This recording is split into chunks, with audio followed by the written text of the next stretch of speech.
Good morning friends, কেমন আছো সবাই? তোমাদেরকে ধন্যবাদ দেবো বলেই আজকে আমি ভিডিওটা আরও বেশি করে করছি, কেননা আমার গত কয়েকটা ভিডিওতে তোমরা এত বেশি ভালোবাসা দিয়েছো, এত বেশি পছন্দ করেছো। বিশেষ করে আমার রান্না এবং হাতের কাজের যে ভিডিওগুলো আমি আপলোড করেছিলাম সেগুলো সবগুলোই তোমাদের থেকে কিন্তু অনেক ভালোবাসা পেয়েছি। এর জন্য অনেক অনেক অনেক ধন্যবাদ। আর আজকের কথা বলি, আর সেটা হচ্ছে আমি সকাল সকাল স্নান টান করে আজ রেডি হয়ে গেছি, কিন্তু আজকে বৃহস্পতিবার, আমাদের নিরামিষ, পুজো এখনও দিইনি। তা এখন সকালের মতো আগে রান্নাবান্নাগুলো করে নিই, কারণ আমার যিনি আমাকে হেল্প করে ঘরটার মোছার জন্য তিনি এখনও আসেননি। তিনি আসলে 11টার পর আসেন, উনার যাওয়ার পর আমি পুজো দিতে পারবো, সেই জন্য পুজোর দিকটা আজকে যেতে পারিনি।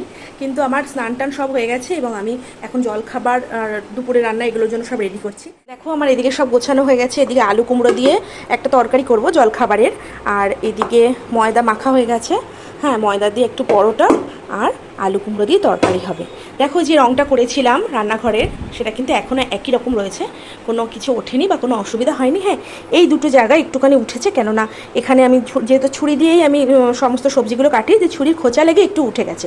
এখানে দেখো দই পটল করব, আর বাজার থেকে তোমাদের দাদা গেছে ঝিঙে আনতে, ঝিঙে দিয়ে আলু দিয়ে পোস্ত হবে, কেননা আজকে নিরামিষ। আর এদিকে চাল ভিজিয়ে রেখেছি। চলো তোমাদের সাথে গল্প করতে করতে আমি তরকারিটা বসিয়ে দিই। এদিকে দেখো 5 ফোড়ন শুকনো লঙ্কা একটু সাদা তেলের মধ্যে ফোড়ন দিয়ে নিলাম, দিয়ে দেবো একটুখানি হিং।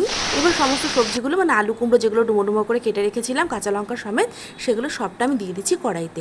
আমি কিন্তু এই তরকারিটার মধ্যে কোনো রকম হলুদ লঙ্কার গুঁড়ো কিছু দিই না, লবণ দিয়ে দিলাম। এবার দিয়ে দেবো একটু চিনি।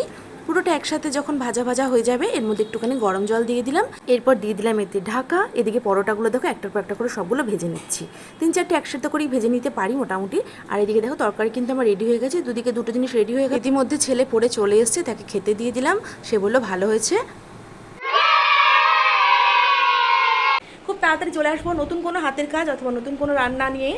তোমরা অপেক্ষায় থেকো আর এইভাবেই আমাকে ভালোবাসা দিও। টাটা।